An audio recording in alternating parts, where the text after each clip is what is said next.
Muy buenos días y encantado de compartir con vosotras y con vosotros este ratejo que entiendo es una especie como de homenaje conmemorativo a la Fratelli Tutti y que sirve también a modo de recordatorio de las enseñanzas que nos hace esta encíclica del Papa. Me gustaría empezar contextualizando un poquito este documento del que celebramos el primer aniversario, que efectivamente pues surge, y el propio Papa lo dice en Fratelli Tutti, pues en un contexto de dureza provocada por la pandemia, de sufrimiento. En ese sentido, el Papa Francisco tiene algunos elementos singulares que me parece que aparecen reflejados con toda claridad en su enseñanza y particularmente en Fratelli Tutti. No se nos puede escapar que es un Papa que tiene la mirada del sur. La mirada del sur es la primera vez en muchísimos siglos en que en Roma, de alguna manera representa el mundo del norte, se asienta alguien que viene del sur. Viene del sur de la pobreza, del sur de la exclusión y por tanto con una sensibilidad muy particular hacia el sufrimiento y el dolor, especialmente esa parte del sufrimiento que es más insufrible, que es el sufrimiento evitable, que es el que provoca la injusticia. Por eso se entiende bien el acento que está imponiendo este pontificado en todo lo social, evidentemente en el mundo de los enfermos, que aparecen también varias veces mencionados en la encíclica. Además de esta sensibilidad que proviene de la geografía, de su carácter de sureño, hay otro elemento que es importante y es la metodología que se utiliza en este documento y que es muy habitual en el Papa Francisco, que es una metodología inductiva. Esto no es un elemento neutro. Estamos acostumbrados, sobre todo en el mundo de la teología, a partir de los grandes principios y luego ir haciendo descensos y aterrizar en cosas concretas. El Papa en sus documentos nos plantea una metodología completamente inversa. Es partir de la propia realidad, partir del sufrimiento, partir del dolor, de la fragilidad, de la vulnerabilidad, del dolor, y a partir de ahí ir escalando. Esta diferencia de metodología tiene que ver pues, con la teología pastoral, que es una teología eminentemente inductiva, y con ese método que nos es mucho más familiar, sin entrar en grandísimas complicaciones, que es el ver, juzgar y actuar, que es un método que continuamente está aplicando el Papa Francisco en todos sus documentos, y particularmente en Fratelli Tutti, donde empieza con un ver y ver los aspectos también más dramáticos de nuestro mundo, aspectos que se han de alguna manera hecho especialmente significativos durante la pandemia y que ahora trataré de describir. Un segundo momento del juzgar, y se juzga a la luz de la palabra de Dios, en concreto en Fratelli Tutti a la luz del relato del buen samaritano, que evidentemente tiene unas connotaciones, entre comillas, sociosanitarias de primer orden. Y en tercer lugar, en los 6 capítulos restantes los dedica a distintas formas de actuar, con lo cual está también destacando ese refrán que tenemos castellano de obras son amores y no buenas razones, es decir, la importancia que tiene la práctica pastoral, la praxis. No se trata de una reflexión abstracta sobre el sufrimiento y el dolor y cómo se ha agudizado en la pandemia, sino que se trata de ver pistas de salida, portillos que hay a la esperanza, ¿no? Y una última nota me gustaría destacar que está presente en Francisco, pero especialmente en este documento. He dicho, en primer lugar, lo da el autor, es un papa que viene del sur. En segundo lugar, la metodología es una metodología inductiva que parte de la realidad y eso es muy relevante. Y en tercer lugar, es el papel tan relevante que da a las propias personas afectadas por el dolor y el sufrimiento. En la Iglesia somos buenos cuidadores, somos personas que asistimos y ejercemos la caridad bastante bien, pero nos cuesta un poquillo más de trabajo el devolver el protagonismo a las personas a las que cuidamos, con las que estamos, con las que compartimos. El Papa nos acentúa muchísimo eso que en tecnología más actual llamaríamos el empoderamiento, ¿no? Quizá una nota muy singular de este pontificado está en que los pobres, los enfermos, los ancianos, las personas vulnerables, no son tanto destinatarias de nuestra acción, sino sobre todo protagonistas, actores, hermeneutas y elementos evangelizadores en primera persona singular. Y a mí me parece que eso está muy bien y es un rasgo significativo, identitario, que añade un plus. Del mismo modo que, en línea con esto último que estoy señalando, una clave relacional con las personas que padecen el sufrimiento, la enfermedad o la vulnerabilidad es el tipo de relación que establecemos con ellos. Y el tipo de relación que propugna el Papa no es una relación vertical, asistencialista, sino que es una relación horizontal. Él consagra con un nombre, no lo hace en este documento, sino en Evangelii Gaudium, pero que me parece muy relevante, que es la amistad con los pobres. Es decir, que lo más sublime del amor, de la caridad, es la amistad. Que amistad significa que no es que tú tengas un problema y yo sea la solución, sino que juntos compartimos problemas, juntos compartimos vulnerabilidades, no necesariamente del mismo tipo. Es obvio pues que si yo soy enfermero y tengo un paciente, estamos en una relación en ese sentido bien diferenciada, pero los dos tenemos vulnerabilidades, los dos tenemos zonas que sanar y los dos podemos sanarnos mutuamente. Ese es un acento que me parece que tiene la máxima relevancia. Y entrando ya un poco en el documento que nos toca contar y que ilumina la pandemia y la pospandemia, que vaya por delante, en paralelo con Fratelli Tutti, hay un documento, o si hay documentos que me parece que son relevantes y que quien tenga tiempo vendría muy bien el acercarse a ellos. No puedo dejar de hacer referencia a los informes FOESA relativos a la pandemia, a las consecuencias de la pandemia. Ahora va a salir en concreto en unos días actualizado el informe FOESA sobre consecuencias socioeconómicas, desglosado, desagregado por comunidades dentro de toda España, sobre el impacto que ha tenido el COVID y, por tanto, las líneas que habría para ese plan de reconstrucción al que nos convocaba el Papa. Y si hay una palabra que se repite absolutamente y que aparece también de una u otro modo en la encíclica como elemento crítico del momento que estamos viviendo, es la palabra desvinculación. Estamos asistiendo a la gran desvinculación. Estamos en un momento de pérdida de vínculos en todos los órdenes, ¿no?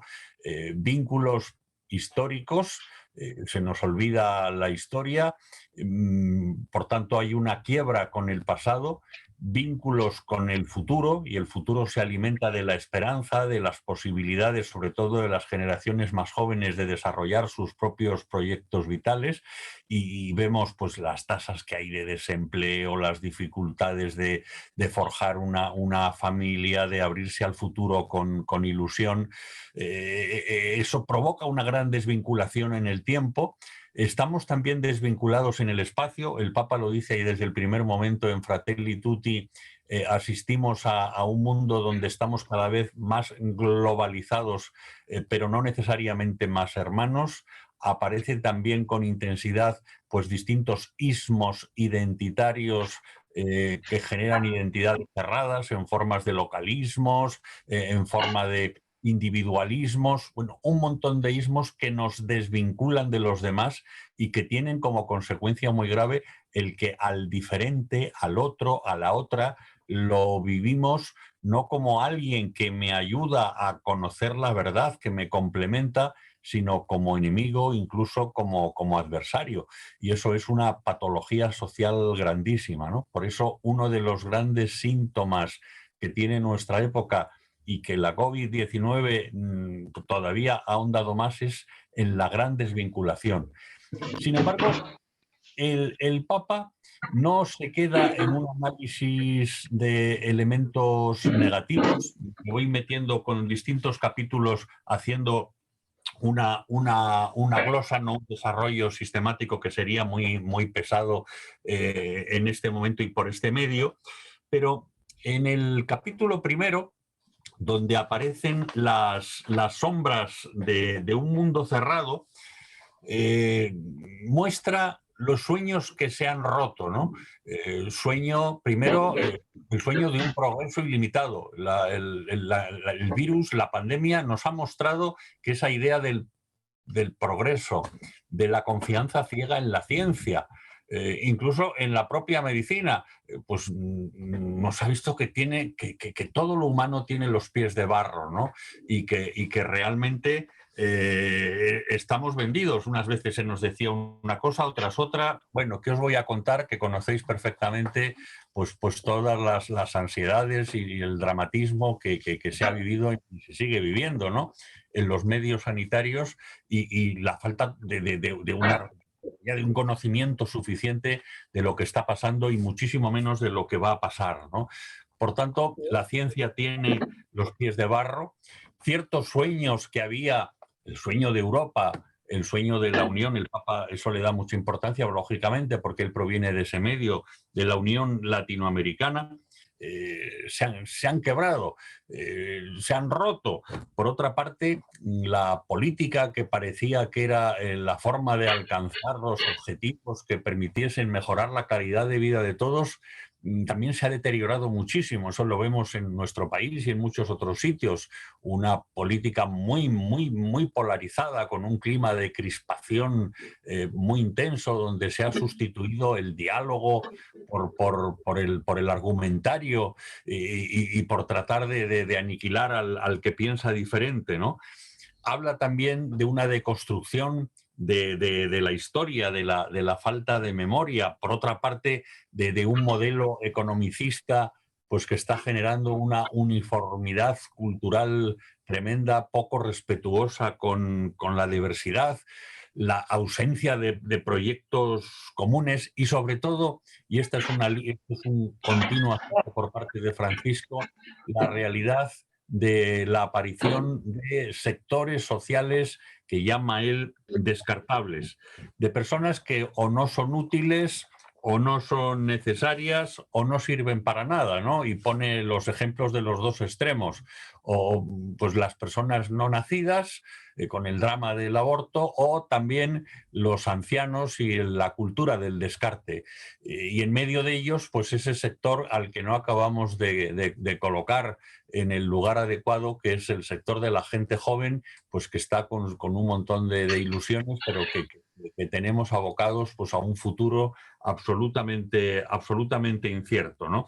Ahora, en este contexto, como veis, de elementos negativos que se han visto agudizados pues por una pandemia, hay también elementos que nos abren a la esperanza y que señala ya en el propio capítulo primero el Papa Francisco. Desde la conciencia, si recordáis ese Viernes Santo imponente en soledad en la Plaza de San Pedro, desde esa conciencia de que la pandemia nos ha hecho ver que efectivamente somos frágiles, que el progreso no da solución a todas las cosas, que las ciencias no tienen la respuesta última, que estamos bajo el paraguas de la incertidumbre y que nuestra época se caracteriza por eso, porque estamos en una aldea global, la globalización es un signo de nuestra época, pero otro no menos importante es la incertidumbre.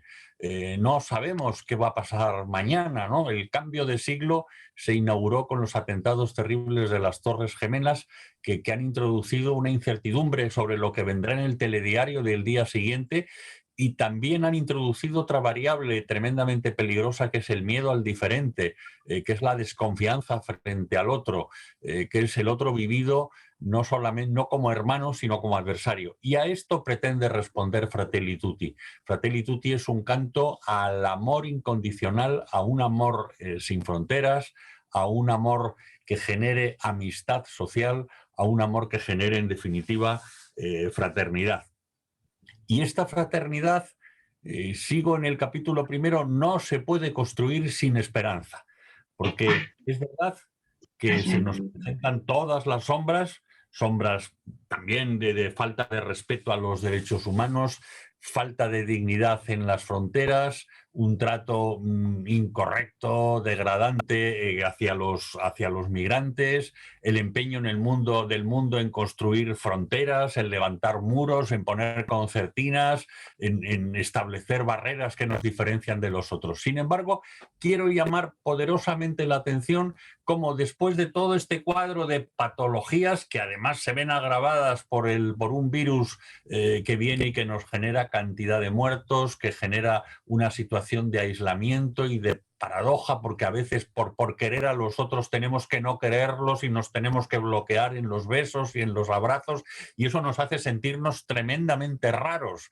Estamos todos muy raros con la pandemia, nos ha dejado a todos muy afectados y no puede ser de otra manera, porque es la primera vez que una enfermedad hemos cobrado conciencia ante ella de que somos todos enormemente vulnerables y que en un momento determinado podíamos desaparecer. Y eso nos ha pasado a todos al mismo tiempo y en cualquier parte y en todas las partes del planeta.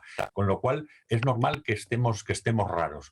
Pero frente a esa rareza emocional, frente a esas rarezas también morales, el Papa termina el capítulo primero invitándonos a la esperanza. Y es una esperanza que formula en términos preciosos porque se basa en pequeños indicadores. No es la esperanza de los grandes indicadores macroeconómicos o los índices que estamos manejando ahora continuamente con toda preocupación, como es lógico, relativos a las camas en UCIs, al número de contagios, etc. El Papa se fija en un elemento al que nos invita a dirigir la mirada, que es hacia las cosas pequeñas y hacia las cosas pequeñas hechas por personas concretas y por personas humildes. Y entonces el Papa nos dice, en medio de todo este cuadro macro, de repente nos invita a dirigir la mirada hacia las personas que nos han salvado de la crisis y menciona algunas, las personas que están ocupándose de la limpieza en los hospitales, los transportistas que nos han asegurado las infraestructuras, el personal de seguridad, es decir, seres humanos con vidas muy corrientes, muy sencillas, a veces no suficientemente reconocidos ni remunerados, pero que son los que nos han salvado. A mí, durante la pandemia, que me tocó salir con la ambulancia en varias ocasiones, pues se emocionaba en las puertas de los hospitales, esos aplausos compartidos, pero sobre todo el ver que en la puerta de las urgencias de los hospitales el personal que estaba eran personas mayoritariamente de menos de 30 años de edad. Pues eran los médicos residentes, enfermeros y enfermeras jóvenes, auxiliares, celadores, personal de limpieza, servicios administrativos, etcétera, etcétera, etcétera. La inmensísima mayoría, chavales y chavalas, para los que somos mayores, nos parecían críos. Es decir, nos han salvado los jóvenes. Por eso, generacionalmente, les debemos mucho a los jóvenes y tenemos una responsabilidad enorme con ellos. Ellos son también nuestra esperanza. Pues el Papa nos invita a reconstruir la sociedad partiendo de los jóvenes y partiendo de esta esperanza. El Papa Benedicto XVI, en una encíclica preciosa que trataba sobre la esperanza, hablaba de la gran esperanza y de las pequeñas esperanzas. La gran esperanza para los creyentes siempre es Dios mismo. Las virtudes teologales, la fe, la esperanza y la caridad deben de Dios y tienen como meta en Dios. Por eso los creyentes no manejamos tanto el optimismo, que es lo que se basa en indicios, en señales ciertas, sino que nos movemos en el terreno de la esperanza, que es el terreno de la confianza, confianza en los seres humanos y confianza en Dios. Y no habrá reconstrucción ni sociedad pospandémica más justa sin el cultivo de esta actitud de confianza. Y si a algo sirve Fratelli Tutti, precisamente lo que quiere brindar es un servicio a la confianza, un servicio a recuperar el otro, la alteridad, como alguien que me complementa, como alguien que me ayuda y no como alguien que compite conmigo o alguien al que tengo que descartar o al que tengo que excluir. Concluye, por tanto, esta primer ver de elementos negativos agudizados por la pandemia, con esta convocatoria preciosa a la esperanza.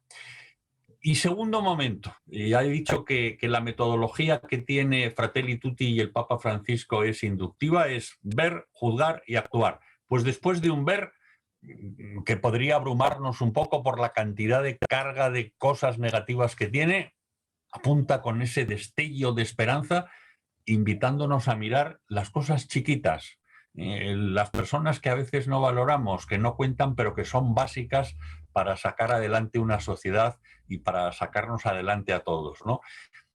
Y segundo momento, después de ver, el siguiente momento que plantea la encíclica Fratelli Tutti y en general el magisterio de Francisco es, bueno, y ahora esto que hemos visto, vamos a hacer una lectura creyente de esta realidad, porque no nos bastan los datos de la mera sociología, los datos de la estadística, de la ciencia política. Nosotros queremos bucear en las entrañas de la realidad, descubrir qué nos está diciendo Dios detrás de todo esto.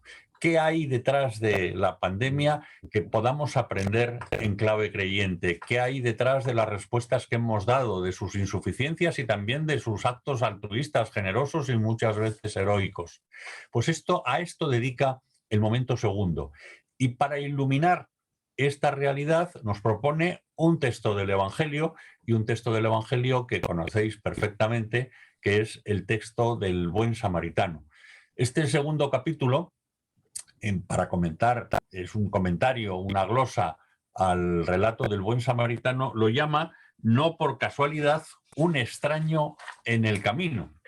Y de nuevo aparece esa idea de la confianza, del diálogo social, de la amistad social, de descubrir al otro como un hermano y no como un adversario ni como un enemigo, ¿no? En el fondo es poner en acto la oración del Padre Nuestro. Cuando rezamos el Padre Nuestro y reconocemos a Dios como Padre, estamos reconociéndonos a todos como hermanos, por tanto, como compañeros de camino, puestos en la misma senda por el mismo Dios que nos ha creado. Pues en este relato comentado que hace el Papa del Buen Samaritano, lo primero que surge y que descubre como dinamismo potente es que los seres humanos, todos, creyentes y no creyentes, necesitamos experimentar la urgencia del imperativo del amor. Solo el amor es capaz de planificar nuestra vida, y en esto coincidimos todas las personas. San Pablo lo decía muy bien, diciendo: alguien que no ama está muerto. La muerte no se certifica por el encefalograma plano, por una miriasis pupilar, no. La muerte es propiamente el no querer y el no ser querido. Por eso, en el relato del Buen Samaritano descubrimos cómo se pone en acto el imperativo del amor. Y el imperativo del amor hacia el diferente.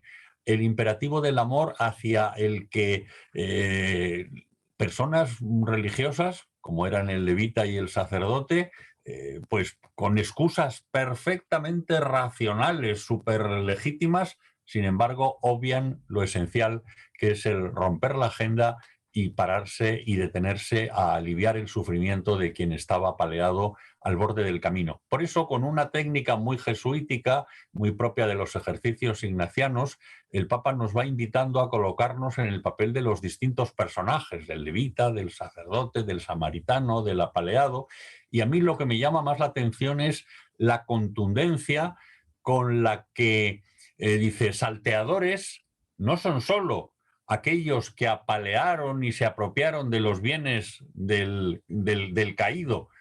Salteadores somos también nosotros cuando pasamos de largo y entramos en complicidad con quienes le asaltaron. Es decir, el mensaje es muy contundente.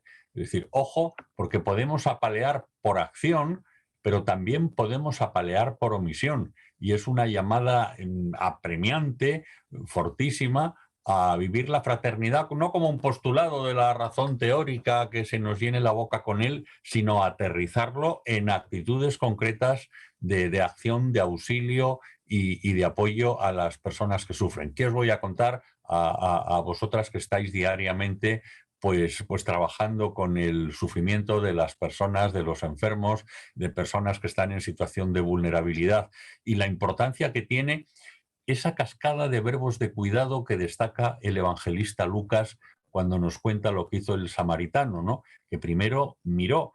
Si no miramos, y mirar significa mirar a los ojos, pues no hemos hecho nada. Mirar significa encontrarse con la persona, no encontrarse solo con la enfermedad ni con el enfermo, sino con el ser humano, que además de enfermedades, que además de patología, es un ser humano con muchísimas más cosas, con una historia, con una vida, con unas inquietudes, con unas preocupaciones, con unas ocupaciones, con un mundo relacional, etcétera, etcétera, etcétera. El samaritano mira, se baja de su cabalgadura, que es en el fondo bajarnos de nuestros esquemas, ser capaces de, al acercarnos al otro, de dejar que irrumpa el otro con su novedad, con su interpelación. ¿Cuántas veces tenemos nuestros propios esquemas y nos pasa en todos los oficios? Cuando llevamos muchos años trabajando en un ámbito, pues corremos el riesgo de tener ya unos estereotipos y cuando nos viene una persona nueva, tenerla clasificada. Lo decía muy bien el doctor Marañón, no hay enfermedades sino enfermos, porque el riesgo de las enfermedades es que colocamos los cuadros a la persona y en cuanto tenemos encasillado lo que le pasa a alguien en el estante correspondiente, ya nos podemos de alguna manera desentender emocionalmente porque lo tenemos colocado, clasificado y bien ordenado. No, la dinámica del buen samaritano que plantea Fratelli Tutti es muy diferente. Es una invitación a dejarnos interpelar y a dejarnos sorprender por el otro. El otro es siempre un regalo para mí. Esa es la gran aportación del relato del buen samaritano. El otro, incluso aunque esté apaleado, el otro aunque sea completamente diferente, aunque sea de otra religión completamente distinta a mí, que participe en cualquier forma de diversidad, el otro es siempre un regalo para mí. Y por eso Lucas, si os cogéis el capítulo 10, es imponente porque va describiendo lo que va haciendo este hombre y son todo verbos de acogida, del cuidado, del cariño, de hospitalidad, hasta el dejarle pagados después los denarios para que pueda ser atendido, ¿no? Y en este relato también del buen samaritano aparece algo que se destacará después en otros momentos de la Fratelli Tutti, que es un apunte, un guiño a la caridad política. No solamente se trata de que el samaritano pudiese auxiliarle in situ al accidentado, es que además también luego había pues una red, entre comillas, que permitía albergar a estas personas. No se trata solo, por tanto, de atender a la persona que está apaleada en el camino y accidentada, sino procurar también que existan carreteras más seguras, que existan redes de atención.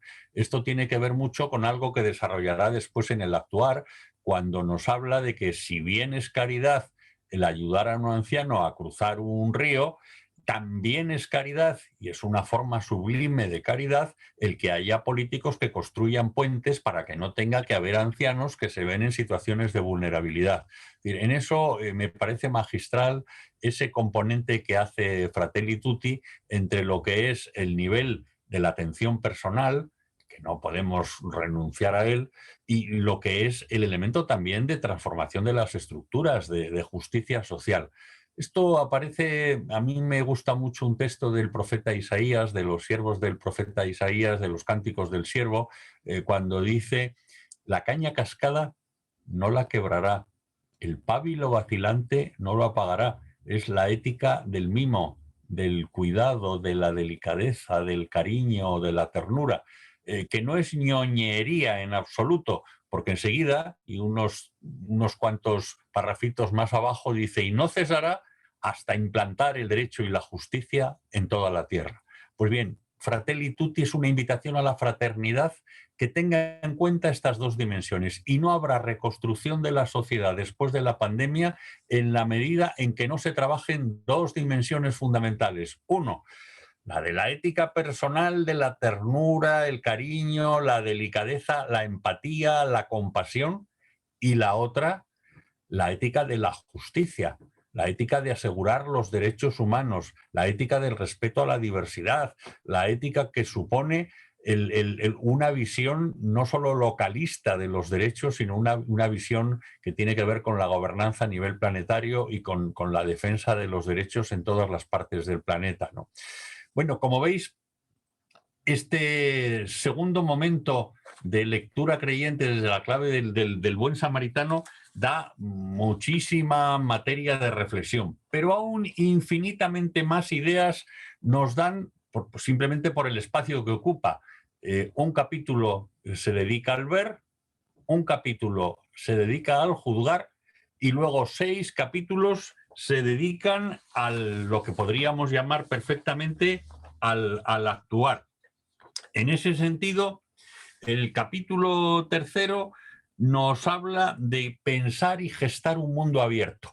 Una de las claves fundamentales de Fratelli Tutti y del mundo del futuro, hay Bauman, que es un gran politólogo y sociólogo, él dice que el gran desafío del siglo XXI es la gestión de la diversidad. Es decir, que las sociedades hacia las que nos estamos encaminando y estamos viviendo ya son sociedades plurales y diversas en todos los órdenes, religiosos, culturales, incluso de orientación sexual, en múltiples órdenes.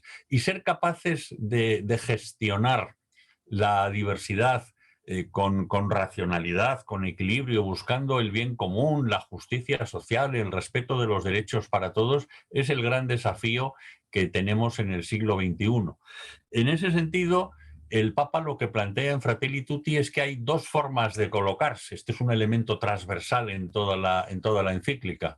Uno, que es con la clave abierta, y otra que es la clave cerrada. Es decir, que podemos colocarnos ante la vida en una disposición de cerrazón, de cierre y repliegue sobre nuestra propia identidad, o bien en una clave abierta. Y esto que se puede predicar de las personas, se predica también de las sociedades. Las sociedades pueden ser inclusivas o pueden ser sociedades que excluyan y descarten. El Papa claramente apuesta, como no puede ser de otra manera, desde la clave de la fraternidad, por personas y sociedades inclusivas, por personas y sociedades que incorporen a las personas, que les restañen las heridas, que aseguren su dignidad, que garanticen todos sus derechos.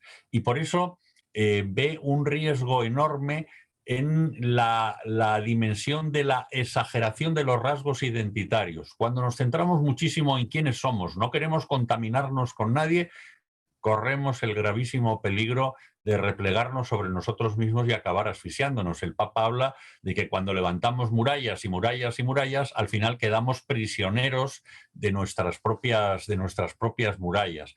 Por el contrario, cuando cultivamos la dimensión del diálogo, del salir al encuentro con los otros, pues eso no solamente no reniega nada de nuestra identidad, sino que nos la complementa. De alguna manera somos con los otros. A mí me gusta repetir mucho que el encuentro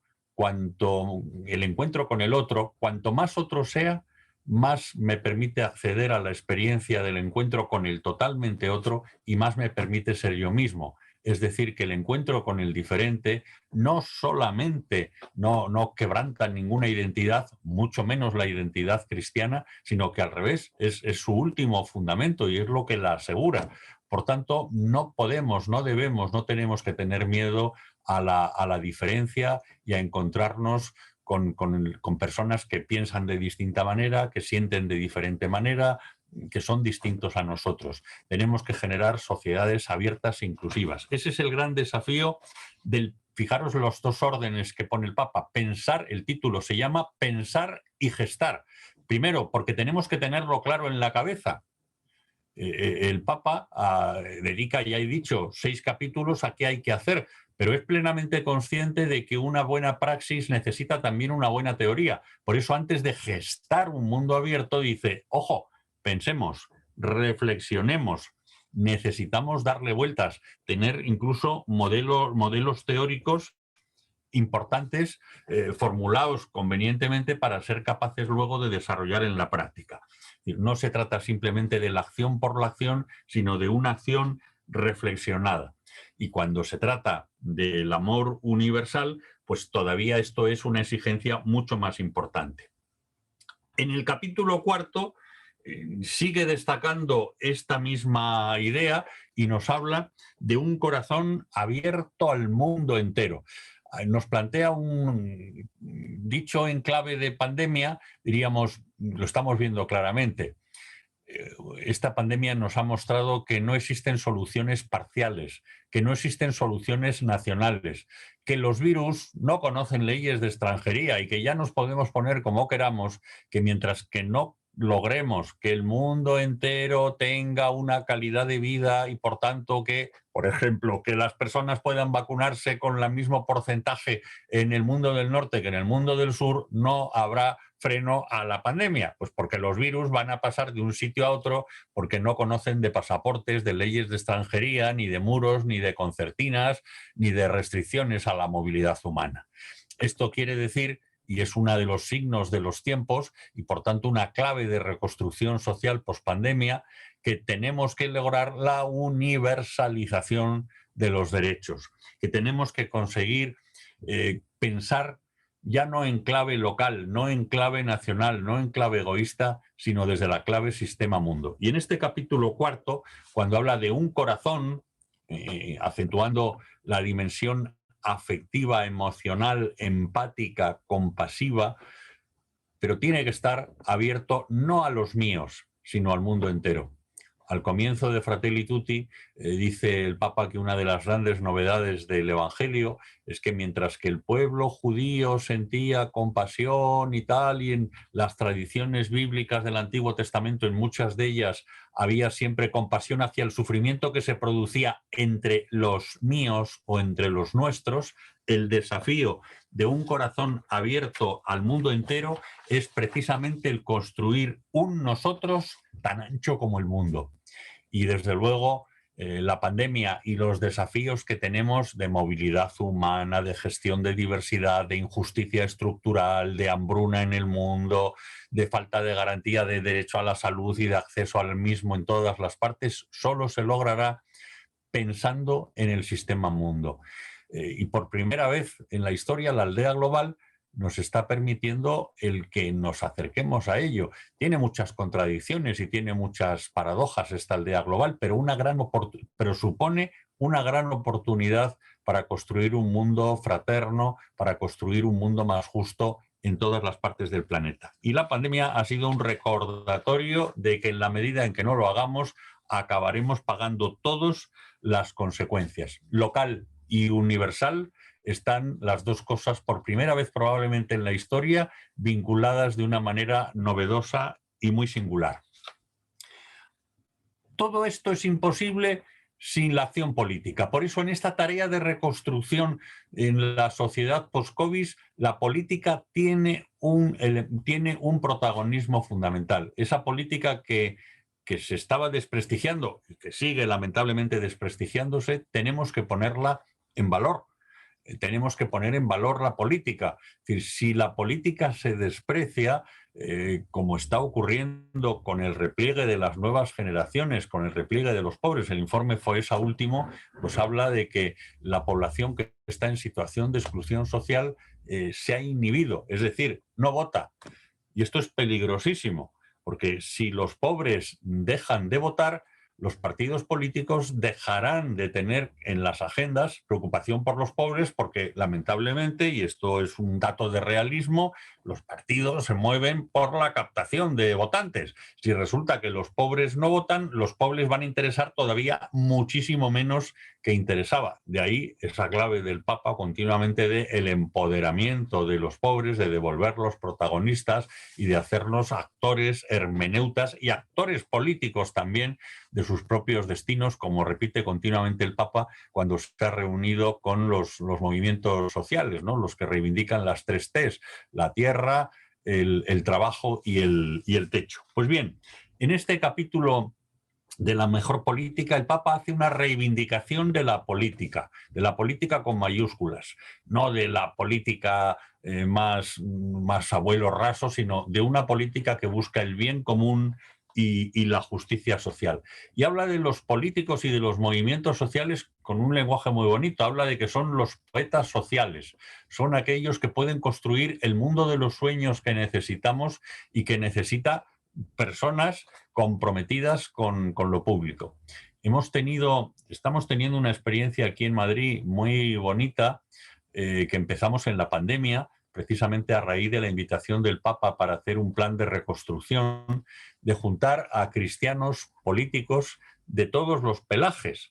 Y pensábamos que iba a ser pues como muy complicado, por juntar, pues yo que sea, Podemos con Vox, por decir dos posiciones ideológicas pues muy diferentes. Pues ha sido perfectamente posible. Antes de ayer se reunían en la sala capitular de la catedral políticos, 25 políticos cristianos y algunos no cristianos, precisamente para la consulta sinodal. Y una de las cosas que descubres es que efectivamente que hay personas en todos los espacios políticos con ganas de hacer las cosas mejor y que desde luego aquellos que participan de la fe, cuando la ponen en acto y la ponen en el lugar que corresponde, son capaces de dialogar incluso con quien piensa diferente.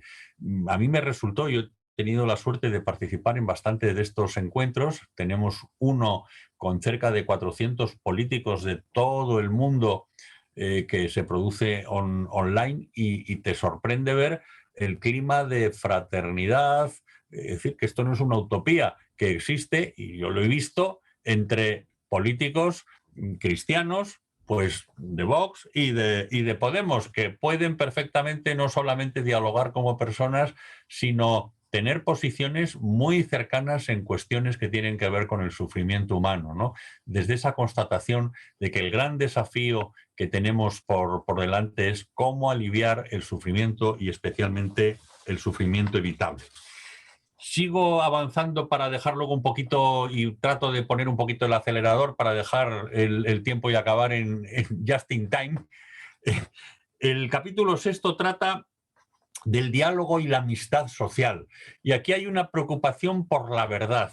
Esto es una cuestión interesante, ¿no? El tema de la verdad. En un mundo donde estamos, y la pandemia nos ha disparado las fake news, las noticias falsas por doquier, ¿no? La importancia de la búsqueda de la verdad.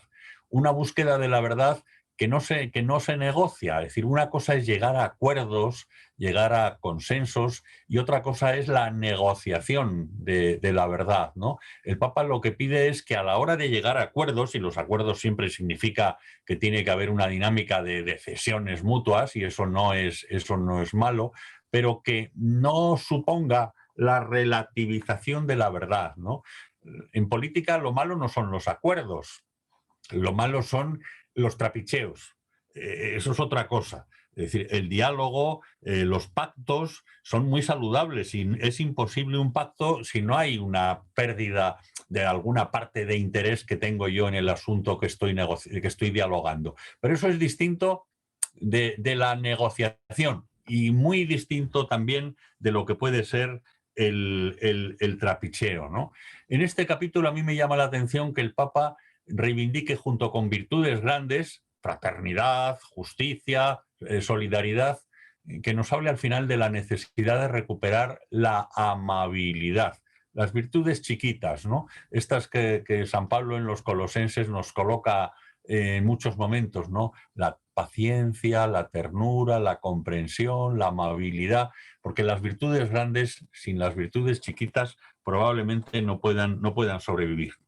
En el capítulo 7 nos habla de los caminos del reencuentro y da mucha importancia a una clave que necesitamos en todo el mundo y en sociedades crispadas, enfrentadas, herederas de guerras civiles o que las están padeciendo en este momento, que es la de la reconciliación y el perdón. El perdón durante mucho tiempo se ha estado viviendo como si fuera un elemento exclusivamente religioso, y yo creo que el perdón es un elemento antropológico. Es decir, el perdón es la posibilidad de restablecer las relaciones, de sanar las heridas. Si no habéis visto la película esta de... Vaya, se me sale el nombre. Maiche... Lo diré. Maishabel. Eso es, que me atasco. Isabel, que además, bueno, pues son encuentros en los que he tenido el gusto de participar en esos encuentros restaurativos, es decir, que he estado varios años, es una película que conozco porque no es ninguna película, sino que además describe con un realismo hasta en los pequeños detalles la importancia que tiene los procesos de reconciliación y la capacidad que tenemos los seres humanos para reconstruirnos, restablecer vínculos, incluso cuando ha habido supuestos tan graves como el de terrorismo. Yo he tenido la fortuna de poder participar en encuentros entre ex miembros de ETA y víctimas del terrorismo que han acabado en abrazos, incluso en algunos encuentros en temas tan escabrosos y tan difíciles como son los abusos sexuales y los abusos sexuales en la Iglesia, donde se ha acabado también con víctima y victimario, bueno, pues uno responsabilizándose, pidiendo perdón y el otro otorgándolo, ¿no? El perdón no es solamente un hecho religioso, pero sí es algo sublime dentro del humano que ayuda a una vivencia de la fraternidad con un poder y una potencia absolutamente impresionante. Y después de hablarnos de los caminos del reencuentro, termina nuestra encíclica hablándonos de la importancia que tiene. Hay dos temas, que el tema de la paz, de la mano del perdón, y termina con la necesidad de encontrarnos con los diferentes también en el universo religioso. Y si alguien es diferente a nosotros en el universo religioso es quienes participan de otros credos. La verdad es que desde el Concilio Vaticano II hemos avanzado muchísimo en este tema. Antes se afirmaba teológicamente, fuera de la Iglesia no hay salvación, y condenábamos a todos los que participaban de otros universos religiosos o no tenían ninguno. Hoy, felizmente, ese modelo y esa forma de ver las cosas, tan poco fraterno por otra parte, ha sido superado por este otro, y Fratelli Tutti acaba precisamente hablando, por una parte, de la necesidad del respeto a la libertad religiosa, por otra parte, la necesidad de despegar las religiones de los fundamentalismos y de no confundir una cosa con otra, y por tanto nada que ver tiene una religión bien entendida con la violencia, que sería lo último, lo que ataca más a la fraternidad, y cómo las religiones, las distintas confesiones religiosas pueden ponerse al servicio de la fraternidad. De hecho, si Laudato Si era de alguna manera esa encíclica que habla de la ecología y de la ecología humana integral, era un diálogo con los hermanos de la Iglesia Ortodoxa, en Fratelli Tutti hay continuos guiños al mundo del Islam, precisamente pues tratando de hacer una gran alianza de las religiones, que sería uno de los frutos más bonitos de esta reconstrucción social y de esta pospandemia, que las grandes religiones pudiésemos unirnos para construir un mundo más fraterno y más justo. Tengo que decir que hay pequeñas experiencias que se están haciendo. Yo hablo de lo que conozco, que es lo que me toca a mí aquí animar en Madrid, donde hemos podido encontrarnos pues representantes de grandes religiones en muchos momentos, pues para no solamente para apoyarnos mutuamente y para fijarnos en lo esencial, que es la función que tienen también las religiones, precisamente porque es lo que quiere Dios de cara a la humanización del planeta, de cara a la humanización de la vida y de lograr lo que quiere Dios en definitiva, que es la felicidad de los seres humanos. Ese es el deseo de Dios y ese es el deseo que pasa por la construcción de la fraternidad. Y esa fraternidad es imposible sin el cultivo del diálogo y sin el cultivo de la amistad social. Esa es la gran tesis de Fratelli Tutti y esa sería la gran aportación que podemos hacer para reconstruir esta sociedad que ha quedado muy tocada con la pandemia, que venía muy tocada por la crisis 2007-2008 y que necesita un rearme potente moral que todavía está por hacer, pero en el que las confesiones religiosas podemos tener una aportación muy singular y muy relevante.